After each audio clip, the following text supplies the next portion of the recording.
Estava circulando pelas noites de Cascavel, nas ruas de Cascavel, perímetro urbano, assustando ali a população e tal.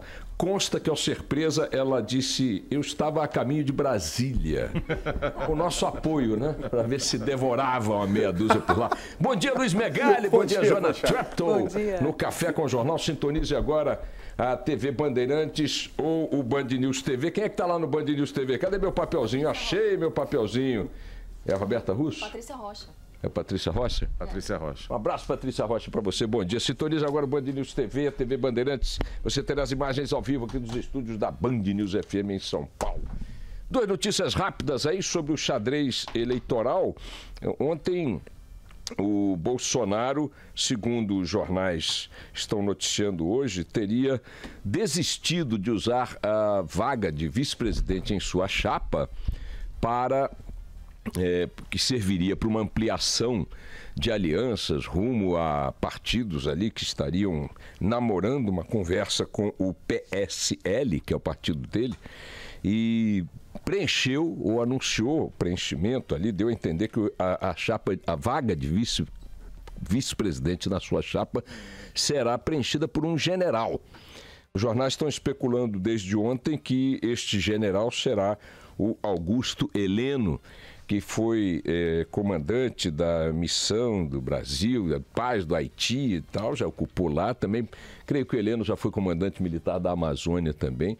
O general Augusto Heleno é, inclusive, comentarista de segurança, na área de segurança pública, atuou várias vezes aqui na Band, no Jornal da Band, fazendo comentários, análises sobre a área de segurança pública, deu várias participações dele, esteve em vários canais livres aqui da Band, e é um militar que tem uma atuação junto à imprensa, assim, está sempre sendo entrevistado, fazendo sempre comentários, análises, esse tipo de coisa, muito identificado, claro, com uma pauta conservadora, ao gosto do eleitorado do Jair Bolsonaro, mas essa decisão de Bolsonaro dá um passo no sentido da definição do cenário, né? Como disse na segunda-feira o governador do Espírito Santo, Paulo Artung, ao contrário do que você pensa, Boechat, os 3 meses ou menos do que isso que nos separam da eleição, parece pouco tempo e aflige as pessoas, tal, porque como é que é esse quadro eleitoral indefinido, mas isso para a política é uma eternidade.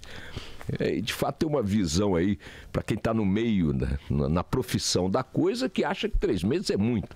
Eu fico impressionado.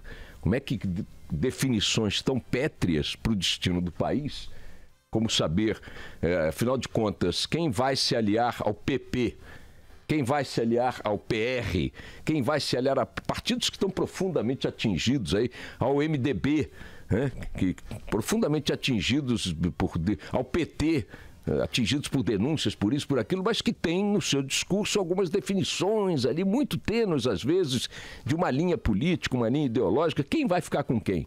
E isso define até que ponto você vai caminhar em direção a uma pauta mais conservadora ou menos conservadora, até que ponto você vai sair lá de uma ponta mais à esquerda e se dirigir ao centro e tal, para que as pessoas saibam, enfim, quem vai votar, quem não vai votar. E eu fico impressionado.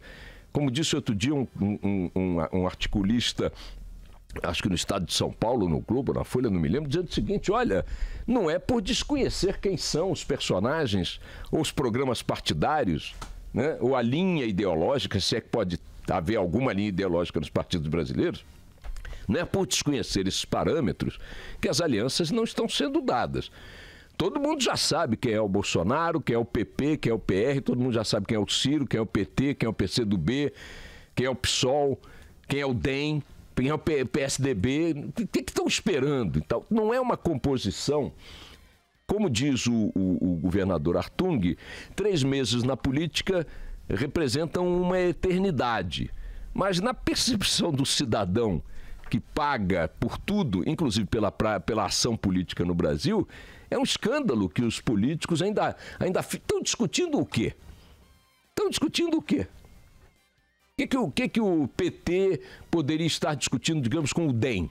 Não sabe quem é o DEM? O que o PSDB está discutindo com o DEM?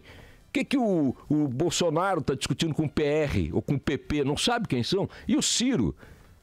Então, ontem o Bolsonaro deu um passo no sentido de definir alguma coisa, clarear alguma coisa, mas esse clareamento, no caso do Bolsonaro, indica que ele pagou para ver. Não deixou aberta a vaga de vice-presidente em sua chapa, que é sempre um elemento de sedução para um outro partido que queira fazer uma composição em troca do preenchimento dessa vaga. Nomeou não apenas um candidato a vice, ou caminha para preencher a vaga do vice, não com um político de carreira, mas com um general. Ele que já disse que vai entregar a maior parte do seu ministério a generais, ou seja, carimba a sua candidatura de forma mais nítida ainda nesse campo, nesse caminho. Isso é uma definição questionável, mas que estreita a possibilidade de ampliação de parcerias em Bolsonaro. No lado do Ciro Gomes, leio nos jornais hoje também, no estado de São Paulo, que o Ciro Gomes está suavizando o discurso dele de críticas a determinadas políticas ou medidas adotadas no governo Temer para, imaginem só, seduzir aliados do Centrão. Leio aqui: de olho no apoio do Centrão, bloco formado pelo DEM, pelo PP e pelo PRB e também pelo Solidariedade, o pré-candidato Ciro Gomes disse ontem a empresários que não é contra a reforma trabalhista. É contra a reforma trabalhista que foi aprovada em novembro. Então, vejam, é curioso, né? Porque até agora ele só deu porrada na reforma trabalhista, de A a Z. Ele deu várias declarações, sem nenhuma ressalva, no sentido de dizer que revogaria completamente a reforma trabalhista, revogaria as concessões e privatizações.